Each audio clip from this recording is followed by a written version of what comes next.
sound um, or the video quality or anything like that. Okay, so today's video is predominantly because I thought I had a clever idea for a video, and I was like, well, I'll do like one of those wired videos where I answer the most sought after um, questions about world building on Google, right? And then I actually Googled world building. How do I world build? And the first one that came up, the most asked question on Google was, how do I world build cultures? And I was like, how do you answer that in a single video? Like, literally, how? So I then gave that a lot of thought about how can you world build a culture and express that succinctly. And that led me down the path of exploring a whole bunch of anthropological models for culture. And out of those anthropological models, I then put together my own world building model for cultures based on what I'd read and what most helped me in terms of visualizing culture for the purpose of generating plot. So that's kind of the background of the model that I'm going to take you all through today and that we're going to discuss. So just before I get into it, I just want to say a very warm welcome to everybody watching me and especially my members. I see Lupex there and Destiny Barnes. Welcome very much to all of you. And as always, I very much appreciate my members who make this channel financially viable. Okay, so first, I'm going to go through the actual model. And for that, this is the model. Okay. And essentially it works in layers. Okay.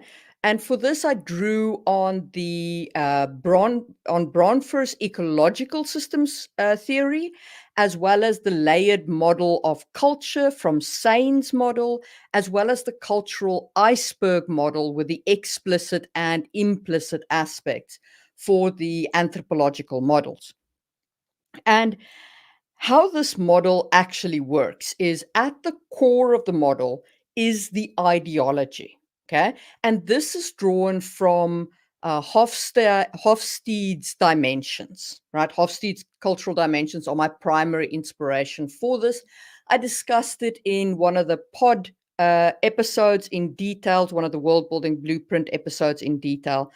But basically, the core of your ideology is where does your culture stand on hierarchy versus egalitarianism, collectivism versus individualism, freedom versus order, and traditional versus progressive. And remember, these are scales, right? So you're not going to say like they're 100% ordered or 100% free. They're somewhere in the spectrum between the two. Okay. And this forms the core of your culture. This is your culture's ideological core. And it very rarely and very slowly changes because it is in that core. Then the next layer up from the culture is the norms of the culture, right? So this is your mores, your taboos, and your folkways. Okay. And this represents your day-to-day behaviors and the social expectations stemming from your core of your ideology. So this is things like for folkways, don't stand with your back to an elevator door, especially if you're sharing the elevator with someone. Or with taboos, the taboos around incest or cannibalism or so on. These are all cultural taboos based on those norms, right? So you've got your core ideology, then you have your norms.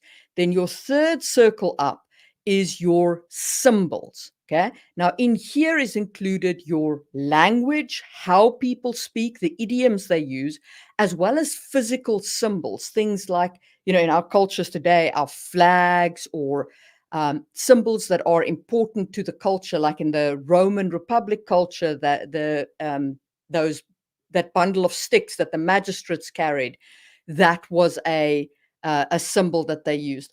I want to say they were called Fees. Fees. I can't pronounce it. You spell it Feces. So that those things. If somebody knows in the chat, put it there how to pronounce it. Then in your fourth circle up from your symbols, you have your kinship model, your kinship, right? So this is your clan, your family, how your family is structured, who you consider to be within your core family, who is responsible for whom in the familial structure. Then in your your fifth system, you then have your hierarchy and your leadership. So what is your leadership structure in this culture? What sort of class system do you have? Does religion play a role in this? And in this kind of hierarchy. And then in your sixth system, you have your political system and your laws, the actual laws of your society, how they are enforced, who enforces them, how they are changed, and so on. And then in your seventh circle, you have your expression of your society. That is how your society expresses themselves, their art, their entertainment, the gambling, gaming, dancing, song, all of these things is part of the expression, as well as some of their ceremonies and rituals that are cultural.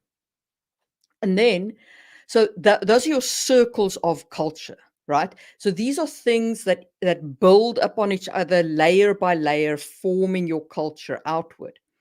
But then you also have cross-cutting lines across your culture, things that affect your culture and is in turn affected by your culture. So the red lines represent your material conditions, right? So these are things like your economics, magic, technology, geography, food, shelter. What is available to your culture in terms of those of the material of the culture. What do they have around them, and how do they utilize it and distribute it and use it? So that's all the economic lines. Then the green lines are your identity lines. So these are things like ethnicities, race, sexuality, and religion, because religion is an identifier, right? It's something that affects all of the structures of the culture. If you identify as you count yourself as a Christian or a Muslim or so on, then that affects your entire cultural stream. And so once you have this culture, you can also then put in shading into it to see, like, okay, so how did these rituals come to be? How did how did this hierarchy come to be? How did this legal system come to be? How did it grow to here? And that's your historical shading. And what you can also do is you can put cultures next to each other in this, using this model, and be like, okay, so when two cultures encounter each other, first it's their kind of expression that intermingles, so they will borrow each other's songs and dances and puppet theaters and all of those kinds of expressions a long time before they will reach the point where maybe they share norms, maybe their norms affect each other. So a culture basically change kind of ripples through from the top when it encounters another culture as they meet through the layers.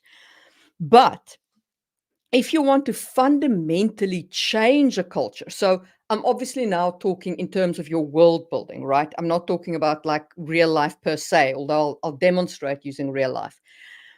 If you want to change a culture fundamentally, you can touch one of the intersecting lines. Okay. So if you pull on the material conditions, you alter the economic conditions, you send shock waves through the culture from the expression all the way through to the core, and you can have large fundamental shifts. The same with if you futz with the identity lines, like consider the amount of cultural change that came due to religious shifts, right? If, for example, the Protestant Reformation in Europe, how much that shifted the culture of the cultures that adopted the Protestant Reformation attributes, and how that shifted their whole model. So if you want like revolutionary change, those are good places to hit. But that also helps you as the world builder to build out your history of your culture. So you could be like, okay, my culture started here, and then I wanted to, for instance, let's say it started as like a kingdom, but now I want it to be a democracy, right? So when the story takes off, I want it to be a democracy. So what changed that created that? Did the material conditions change? And then how did that sweep through the culture to get me to the point where, it is now a democracy? Or maybe maybe the identities changed, like maybe something happened in the identity lines of the culture. Okay, so that's kind of overall how the culture, how my model works and what I think works for the model. If you guys have questions about this model, things that you would like to ask, please do put them in the chat and I will try to address any questions. So what I'm going to do with the rest of this live stream, barring questions, is I will go through the Roman Republic to Roman Empire shift using this model, like what the Roman republics looked like in this model, what happened in the shift, the material conditions shift that then, and what changed into empire. And then I'll do the same for the Tokugawa to Meiji era shift for Japanese history, just to kind of like give two contrasting cultural models at a very large scale. Okay. So I don't see any questions per se. So let me move on to the Roman Republic. Okay, so if we take this model and we apply it to the Roman Republic, at the core level, the Roman Republic was pretty strongly hierarchical. It had a very clear division between classes, patricians and plebeians, with an emphasis on maintaining social order. However, because they had shifted away from a kingdom, they were somewhat egalitarian in that they did not support a monarchic model. And in fact, that was a very core value, a taboo on a king ruling in Rome. It was a very, very strong taboo in the Roman Republic. They were fairly collective orientated rather than the individual orientated. They had this concept of civic duty. And the success of the Republic was considered a collective responsibility. They had citizen soldiering was a very core part of their makeup. They did balance personal freedoms with a fairly strong sense of order, enforced by law and tradition. And they had a strong legal system based on the 12 tables, which provided a structured framework within which personal freedoms could be exercised. On a tradition versus progressive, the Roman Republic was fundamentally traditional. They were rooted in the mos maiorum, the customs of the ancestors. There were some progressive tendencies. Obviously, no culture is fully one thing or fully another thing, right? There's shades to all of this. They were capable of adapting to changing circumstances. They did eventually extend citizenship and reforms during the Gracchi brothers being active in as tribunes. Then, okay, so we've discussed the maius morum and the cultural norms and their taboos. And then in the second outer symbol, the cultural symbols. Obviously, Latin was their lingua franca.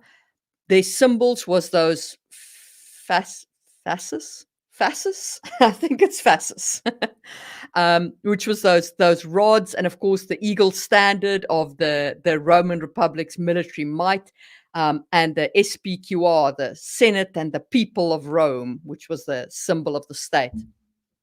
And then, I mean, naming conventions also fit in here. They had a strict tripartite structure, a paronym, a nomen, a cognomen, which reflects the individual's family lineage and social status in the Roman Republic. That carried through mostly to the empire as well. In terms of how their family was structured, it was very patriarchal, with a pater familias holding almost absolute power. And the extended family and the client-patron relationships were a really critical part of the setup of Rome. So you had the pater familias of the central rich family, and then you had like the patron families around the pater familias, who then benefited from that relationship and so on. And there was some clan structures and so on as well. Then on the hierarchy and leadership level, they had their elected officials, right? Because Rome was a republic at the time. It wasn't a republic in the sense that we would recognize, right? Not everybody had the vote, and the vote was structured in a way that fundamentally favored the patricians over the plebeians in terms of their voting blocks, but it was still a democracy. It was just one with a weird structure. And so they had their consuls and their tribunes and the very powerful Senate that governed the Roman Republic. And that's one of the things that'll most fundamentally change when we look at the change to empire, right? So we spoke about the laws and the 12 tables, and of course the cultural expressions and arts. They had the art entertainments and the rituals and so on. They had a lot of religious festivals as well. In terms of their material conditions, it's primarily agricultural. There's some trade and military conquest, but this is the part that really changed in the process to empire, is they were built, their military conquest brought wealth and slaves back to Rome, right? Because they took people captive after battle and brought those people back as slaves to Rome. And the distribution of wealth and land ownership was a constant source of tension in the Republic that just grew worse and worse over time.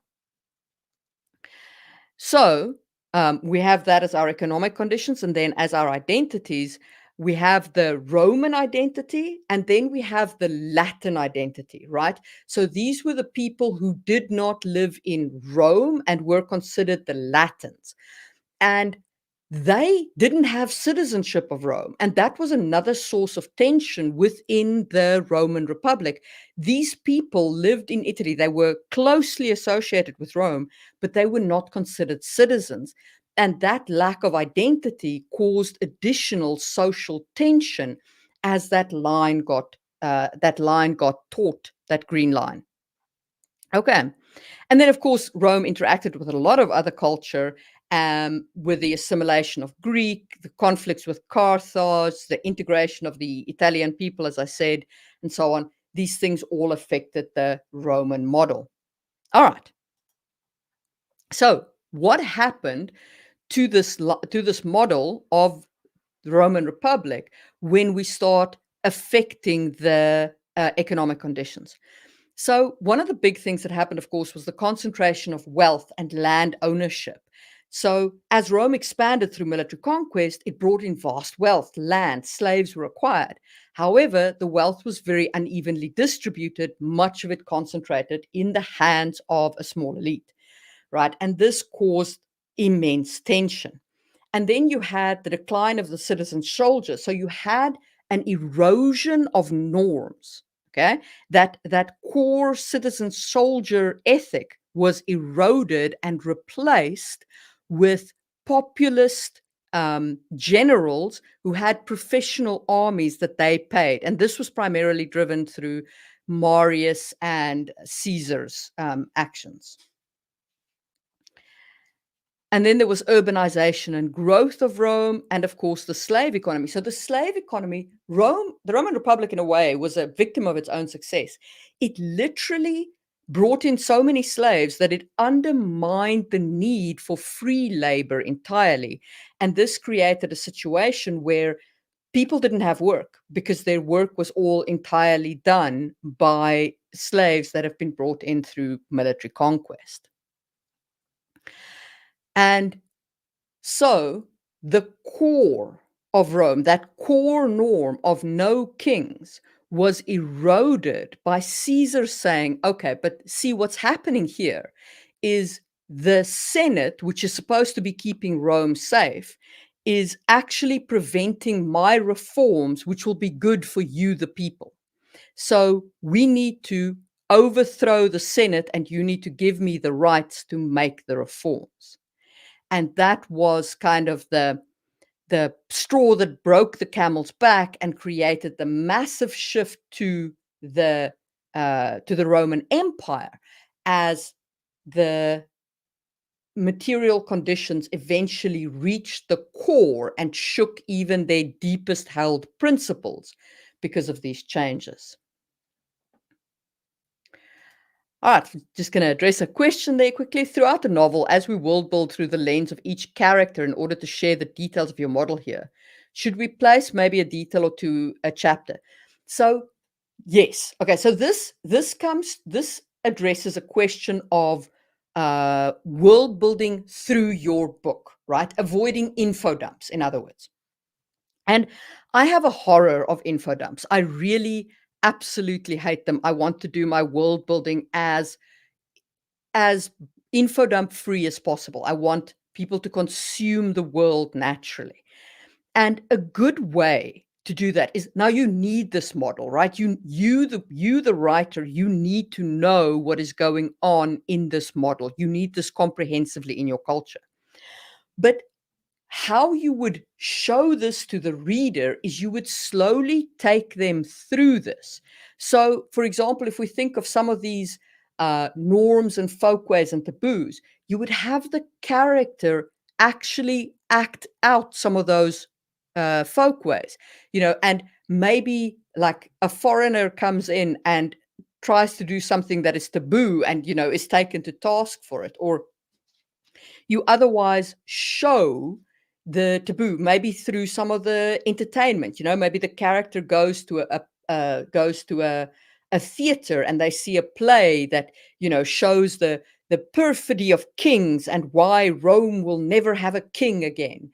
And that then educates the reader about this taboo that exists in this culture. And so you show your culture kind of layer by layer. So I hope that answers your question, and thank you very much. Please, guys, do not be shy of questions. I very happily answer them. Okay, so is everybody following the model? I mean, you must say if you disagree or if you think like I've missed something or whatever. But that was basically like my thought process around it. And I used the example of Rome because I know the history of Rome fairly well, but also because it had that massive cultural shift from the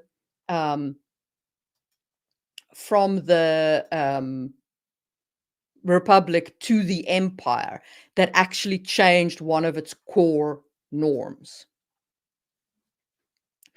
Okay, so that is Rome. So just to show that this is not like a European culture or anything like that, you can use this for multiple other cultures. Let's talk about Japan, right? So the Tokugawa period in Japan's history, the Shogunate era, is from 1603 to 1868. And basically, it was a period where the emperor was purely a figurehead and the shogun governed Japan. Okay.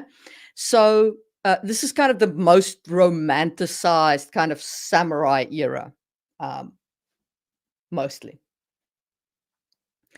Um, Let me just quickly answer a good question over here. So, how does magic come into the model? So, magic fits in on those red lines, right? It's part of your material conditions because magic affects everything about a culture. Okay, so it touches the expression of the culture, the legal of the. It has to there has to be laws about it. Magic might be part of your entertainment. Magic could form part of your hierarchy. Mages could be either revered or feared, or in some way part of your hierarchy. Your kinship structures could be affected by how mages are related to each other. Your symbology could include magic. There could be norms around magic. And of course, magic does affect your ideology because of its very nature. So magic is part of your material conditions and it absolutely affects every layer. Great question. Thank you for asking. And let me just address another one. Do you favor covering many aspects shallowly to build up a world or going in depth on only a few aspects to build up a world? So I I'm going to answer this in a little bit annoying way. I kind of believe in both, but I don't believe in like going super, super wide everywhere. I believe in understanding the core thematic elements you want your world to contain. Like you want to write a story that has core thematic elements of, do the ends justify the means? What does it mean to be this identity? Can you break the cycle, the inherited cycle of abuse? Can you outgrow your past? Whatever your themes are. I just listed the themes that are top of mind for me because that's what Sangwheel Chronicles themes are about. And so you bear in mind that these thematic elements, and then you build broad enough and shallow enough that you create a structure, right? That allows you to build specific details as you need them in order to tell the story. Because you you're going to need specific cultural details as you write, and you don't want to try and define all of those up front. You'll never get to the writing part, right? So you need to have like this structure that you can hang additional details on as you go. I hope that makes sense, Ronald, and I hope that answers your question.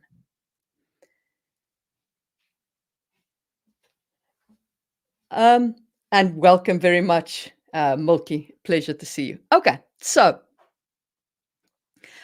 let's talk about Tokugawa Japan and how we apply this model, or how we can extract this model.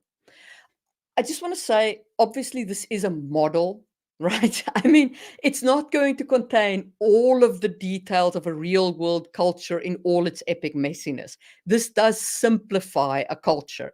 It must. Actual real world cultures are incredibly messy, incredibly complicated, have got deep histories. I mean, we can't build to that extent and still write a story. So this is a model of a culture, not not the full blowout. Okay, so in the core of our Tokugawa Japan, we have very, very hierarchical society, very rigidly divided into classes with your samurais, your farmers, your artisans, your merchants, and the samurai is at the top, and the emperor is the symbolic figure, while the shogun holds real power. They were more collectivist than they were individualist. Survival of the group definitely rated higher than the survival of the individual. They were highly ordered, and the laws and social norms were strictly enforced. And they were pretty deeply traditional, with a focus on maintaining the status quo. Um, Then on our norms, they had a whole bushel full of norms and mores, highly influenced by Confucian ideals and also by the ideals of Shinto. Social mobility was pretty much an outright taboo. Your class determined your occupation and your social interactions, and that's it. And your interactions with foreigners were strictly controlled. So foreigners had very little impact on the cultural model of the Tokugawa Japanese period. The Japanese language was on the next level was central to communication. Um, and the mons of the family, especially the Tokugawa family crest or mon, became pretty much the central, stamp of authority. The katana symbolized the samurai's honor and social status. Then on the next one, you had on the families and kinships and so on, you have your clans and families and fiefdoms with your daimyos who control fiefdoms or han, and they were vassals of the shogun. And the clan was a fundamental social unit, particularly for samurai families. They also had a whole series of very important coming of age rites, jempuku for boys, mogi for girls, and your marriage and funerary rites. Then one up from that, we have our social hierarchy. The shogun was the supreme leader. The emperor is the symbolic figurehead. And below the shogun, the daimyo governed their respective domains, and the samurai served as administrators and warriors. Up from that, we've got our political system and our laws. The bakufu, the shogunate government, had centralized military government, and then the daimyos ruled within their domains. Cultural expression, they had a whole series they've got some great cultural expressions, right? Wood block printing, ikebana flower arrangement, kabuki theater, tea ceremony, those giant puppets that we see in the Blue-Eyed Samurai. Those were all kind of part of their whole cultural makeup. And then their material conditions, they were largely agrarian, with rice serving as the primary measure of wealth. Trade and commerce were viewed with super suspicion, right? And the merchant class were kept strictly in check with sumptuary laws. If you check out my video on sumptuary laws, I go into some detail around Japan's sumptuary laws because they were very interesting, because the merchants ended up rebelling against the sumptuary laws by having their plain colorless outside layers, but inside they would put like colors and linings and decorative lining and so on, as kind of a rebellion against the samurai class's sumptuary laws that said that only samurai were allowed to wear bright colors. Yeah, so it was very agrarian, very insular economy, and of course their geography supported this because they sit on an island, right? And then the Japanese identity was very homogenous and very strongly tied into the concept of their national essence. And this is what really was fundamentally affected in the shift to the Meiji era. So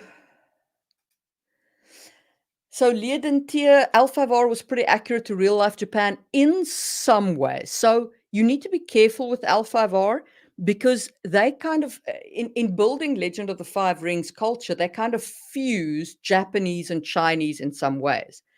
So you need to make sure that you don't, that you don't think that L5R was legit.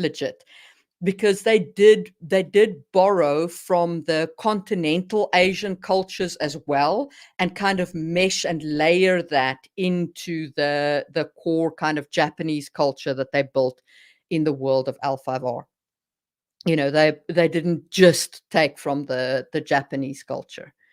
So don't take them as gospel, but yes, they did they did do some things fairly accurately. Okay, so the shift to the Meiji era. All right.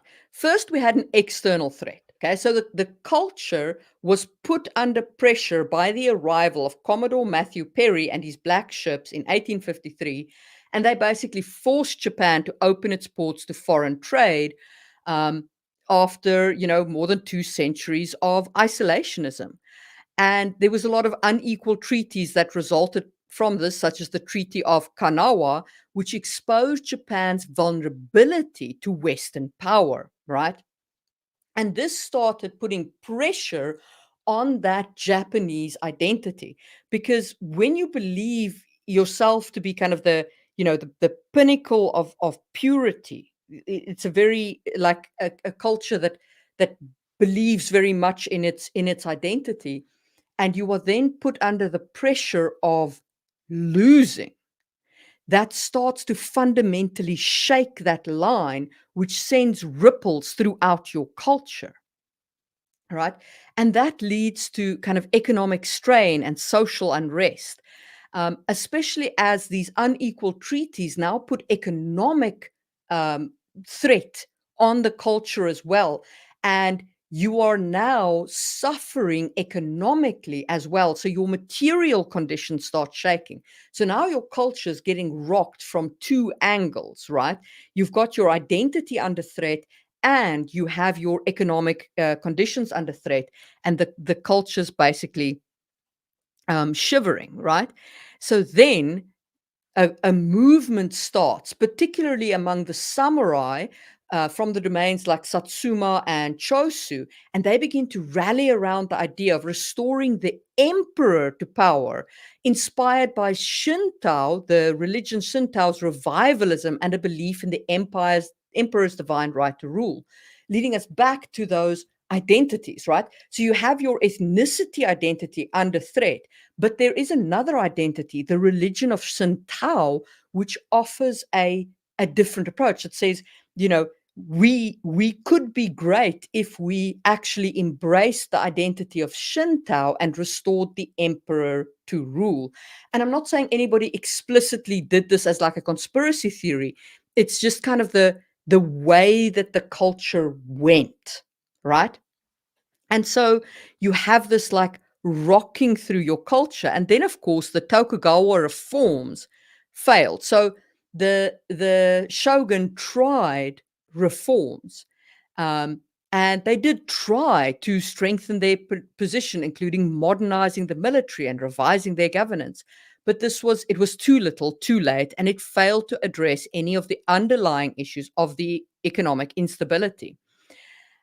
And so Japan went through this war period, and if you I don't know if you can still find them. I still have them, but the Samurai X anime um, does this beautifully. That whole revolutionary shift from the Tokugawa to the Meiji. If you're looking for it, they're an OVA, Samurai X, and basically what shifted between these two time periods is you had at the core level, instead of the emperor being symbolic, the emperor was now the central figure. And you moved away from a feudalized state where you had the daimyos ruling their own line to a strong centralized state. And the emperor became the embodiment of the nation's will, and loyalty to the emperor became the central value. So basically, you moved away from feudalism, which was what the daimyos had, to a strong central state. And then, you know, around you, everything else, the rigid class structure started being dismantled. The samurai class was abolished. There was a new class system that included modern military. The merchants became very dominant. So there was a whole like layer. And then, in terms of the cultural expression and so on, you had a significant change here.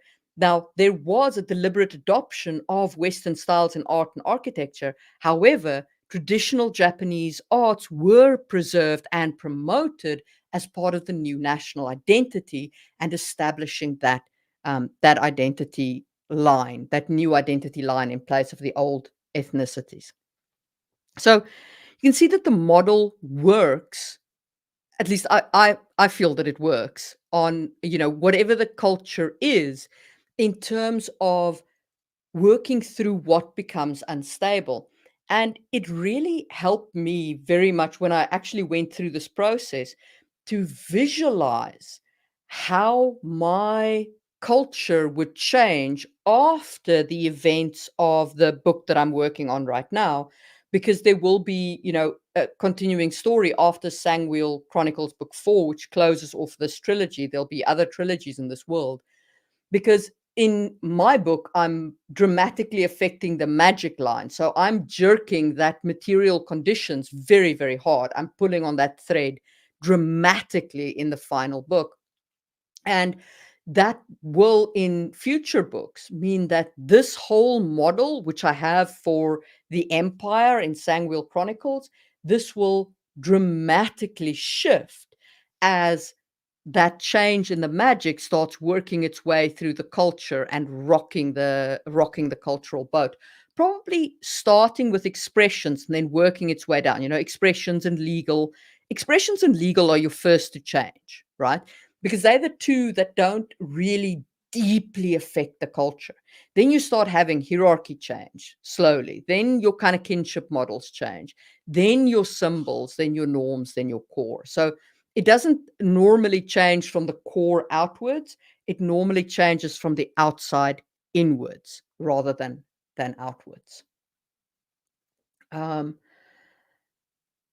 I'm glad you're painting your dark elf figures deep red. I must admit, I have a particular love for the Dark Eldar in Warhammer 40K as well. Um,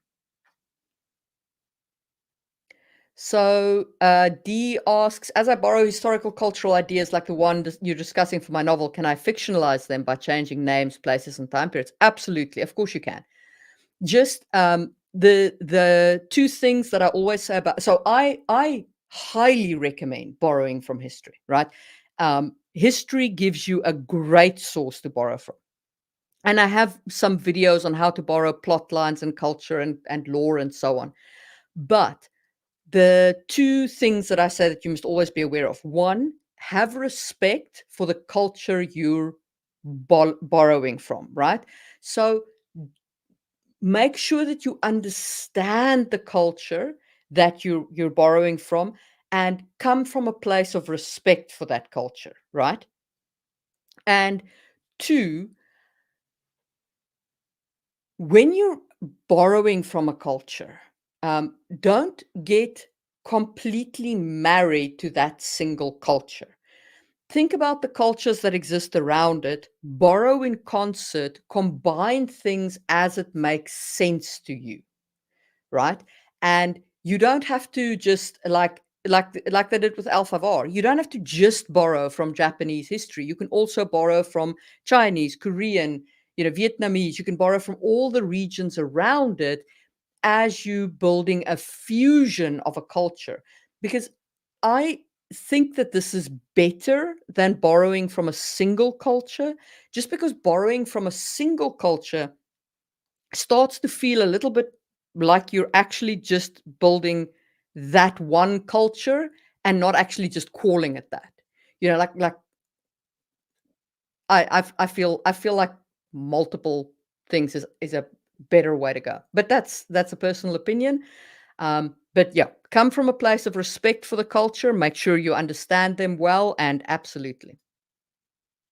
Um, Raya F, yeah, you are a little late, but I wouldn't worry too much about it.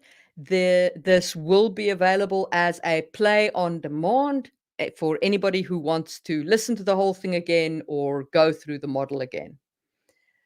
Um, I have a question over here. How would you write it in sci-fi? So in sci-fi, I would use the model like this. But with technology, then the kind of scientific element being one of the material condition lines. So the model still works 100% in science fiction. There's I don't see a difference per se. I hope that answers your question, Rikaris. Um, are there other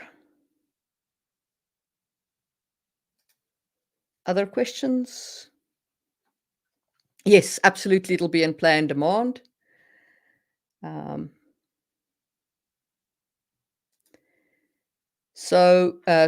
says, I would say if you're borrowing from a region, part of understanding the culture is also understanding how the cultures you're borrowing from relate to each other. 100%. Whatever culture you're borrowing from, try and understand that culture as deeply as possible, right? And she, they make a good point when they say in the follow-up that some cultures do hate each other. Like China and Japan are not friends. There is a deep enmity between them. And you should be aware of that if you're borrowing from both of them, so that you don't inadvertently borrow two clashing elements of the culture and make a combination that doesn't make sense at all. Yes, D and Ricaris, science would be a red line that runs through the whole culture from the expression all the way through to the core.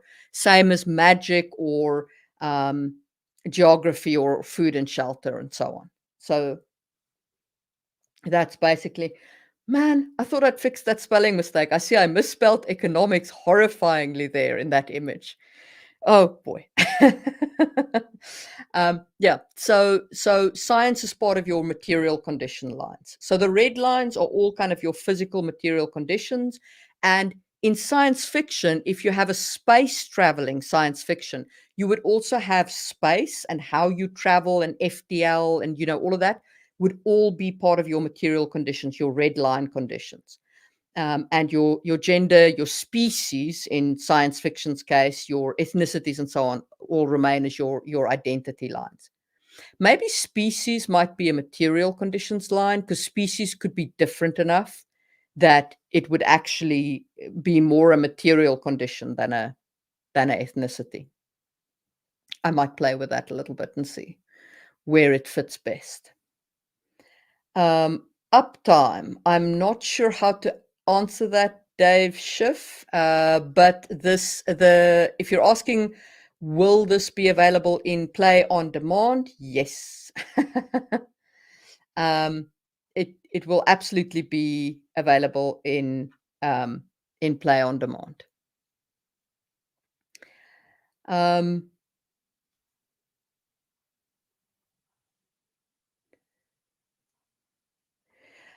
If everyone in your world is magical, could magic become part of intertwined with identity? Maybe. I would say that if magic in some way forms part of the person's associated identity, like let's say you have schools, okay? If you have magic schools, right, then that would absolutely be an identity, because that would be your association with, I am a necromancer, I am a pyromancer, I am that sort of thing, you know, and that would then be your identity, which would then be on your identity lines, as well as the magic itself being on your material conditions line. Ah, Dave, I understand. Uptime. How long has the stream been on? It has been on for 44 minutes when you asked. So you are 44 minutes in. Carrie asks, I also think of Maslow's hierarchy of needs when building a culture. So, yes, Maslow's hierarchy of needs for me predominantly goes onto the material conditions line. That's kind of where I build them in, because I also think of them, I think of like food, shelter, all of that, and they form part of that material conditions and economic layer. So they're a line that goes all the way through culture, because they don't fit anywhere inside any of these cultures. They kind of fit, they affect everything. That's what the lines represent, things that affect every element of the culture. Um,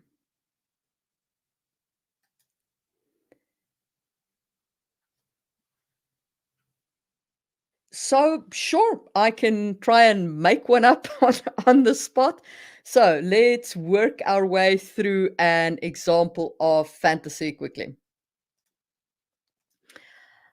So if we start at the core and we say we are building a culture that, let's say we're building a culture that is fairly traditional, that has a collect. Let's say they have an individualistic approach more than a collectivist approach. They have a freedom approach, because freedom and individualism goes together more than collectivism. And they have a reasonable hierarchical approach. Okay, so that's kind of our core. Now, this kind of a culture, does that culture make sense? Yeah. Okay. So this kind of a culture means that they have a strong hierarchy, but they probably have a reasonable amount of social mobility since they're individual focused. So people probably compete against each other for status quite a bit, and there's freedom within the culture for that competition to take place. Right. So that gives us kind of our core idea. So we've got an individualistic competitive culture. So we probably need something for them to be competitive in. Now, a good kind of culture for this might be like an island culture with like individual sailing boats, right? Because that would mean that people can, they can, that like if they live on an archipelago, for example, and they all have like skiffs that they use to travel among the archipelago, then they would have that kind of freedom element where they could go wherever they want to go. And their status competition would be around their competition of competing with each other on their boats. So one of our material condition lines is then that they live on an archipelago, an island archipelago, and they build boats. Okay, so that's kind of core to their material conditions. Then building on our norms, I think like we can come back to like the details of norms, but I would imagine that one of the big taboos would be commanding on another man's ship, like exerting your control of on another person's ship, because your ship is kind of your castle, it's your thing. You can sink somebody else's ship, you can compete against it, you can beat them, but if you are on someone else's ship, you are under their kind of authority. Um, then going up from there in our symbols, okay, so we've got our material conditions. So I would say definitely we have some maritime symbols, probably some kind of star symbols to indicate navigation, which brings up an interesting question about how do they navigate? Their knowledge of the stars would probably be paramount. And that would tie into like some of their symbology. They might also have detailed timekeeping devices in order to work with the navigation, because navigation, of course, is a combination of time and kind of where you are. So I'd have to go relook at my notes on how to do navigation exactly. It's been a while since I built an island nation, but if you need you need that sextant device. You need the sextant device for the angle of the sun, and you need time, right? So you need to be able to establish what time it is in comparison to another place's time. So maybe we can tie in a magic element there, where we have a central island that is core to these people, where they have like a device that serves almost like the emperor's mind in Warhammer 40K. It kind of sits there in the central island and gives off a pulse. And they have a magical means of measuring this on their boats. And that becomes another line, is that navigational line of telling where they are in relation to this magical pulse in the center of the isle. And that becomes part of their navigation. And that central isle and the magical pulse could also form part of their symbology. I think that their language would, obviously they'd have their own language, but we'll work with English. Their expressions will probably be very maritime, wave orientated, star orientated, and so on. And I think that they might also have a whistling language. So if you don't know what a whistling language is, there are places in the world where, because of like the structure of the geography, people have developed very advanced whistles to communicate with each other. And I think that a whistling language might work well on the ocean between boats. Also, perhaps like a visual flag language, like a semaphore language might be a good idea, where you wave flags back and forth. I think that would work well for symbols as well. In terms of kinship, I think that you're probably looking at a clan structure um, rather than a nuclear family structure per se.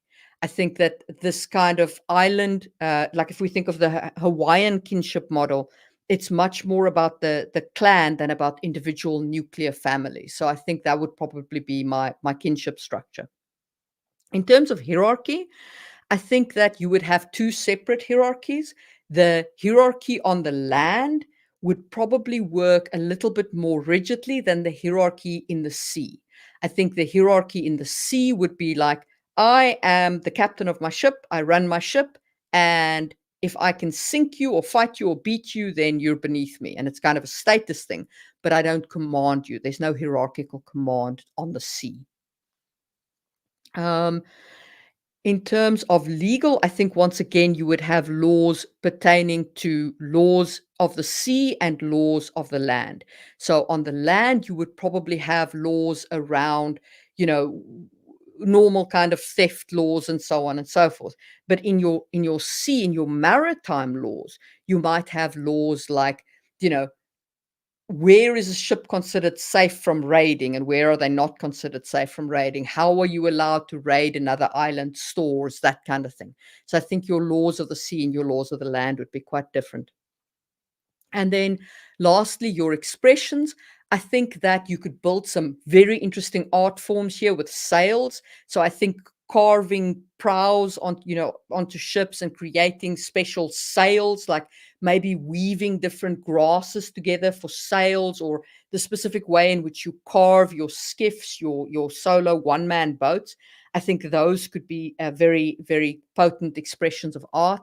I also think you could build some interesting performing art with like sailors, you know, doing like trapeze artist acrobatics out of the masts of the boats and using the boats like that and so on. So I think that would be the kind of the expression. Then in terms of identities, I'd probably do a religion where you have a god of the sea and maybe a god of the land. Um, one of them might be male, one of them might be female.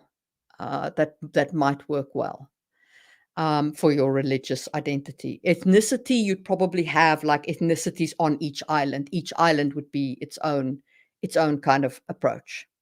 Yeah. Um, I hope that was very rough, obviously, and very fast. So I hope Kuno that answered your question. Alexandru, yes, I absolutely like hockey. I live in Finland. Of course, I love hockey. Yeah, hockey is very nearly a religion here. Um, Rikara says, would Alvin government and culture be closer to clans or tribal groups, and how would it differ in terms of government? So it depends on your elves. Let's say that you have kind of a Tolkien-esque elves. I would say that your elves are um, are basically clans in Tolkien's kind of approach, you know, or their geographic regions are kind of like clans. If we think of D&D elves, like the wild elves would definitely be tribal. Your high elves might be more clans. Um, and in terms of your governance structures, I think one of the most interesting elven governments I've ever seen was Eberron's Deathless, where they have the positively charged undead that are like the elders of the elves that kind of govern them, from this eternal rulership, which was a very interesting approach.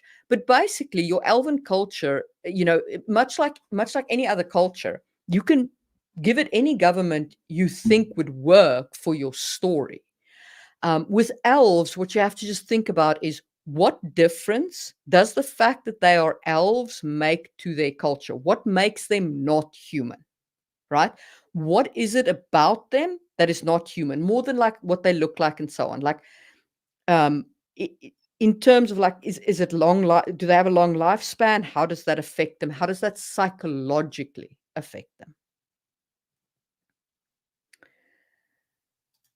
Um,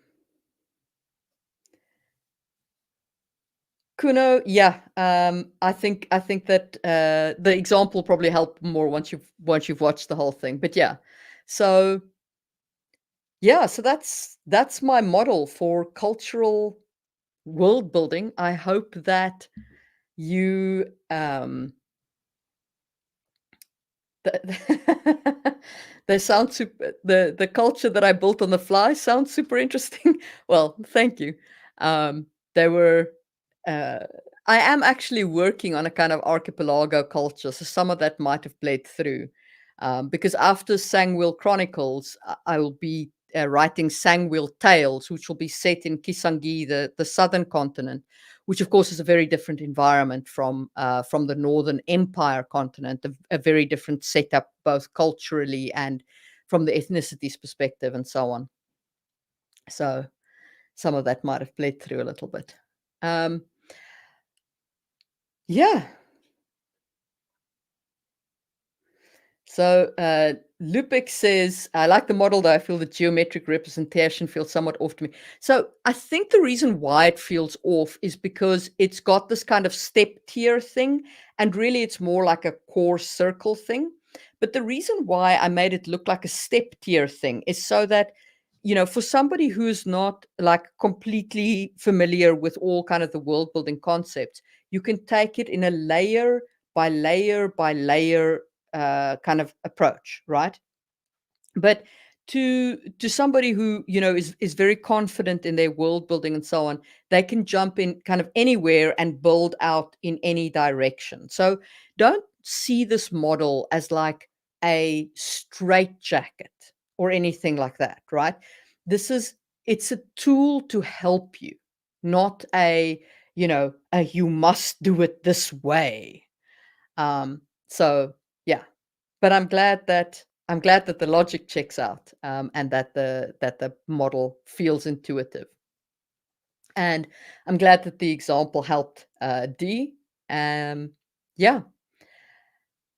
And unless there are other questions, it has been, as ever, an absolute pleasure to hang out with you guys for an hour. I do enjoy these live streams. It's always fun. StreamYard might be my new tool to go with. We'll see how this one goes after everything. And I hope that you guys enjoyed that. And I will see you soon for another live stream. And there will be an episode on Tuesday, as always. Have a great weekend.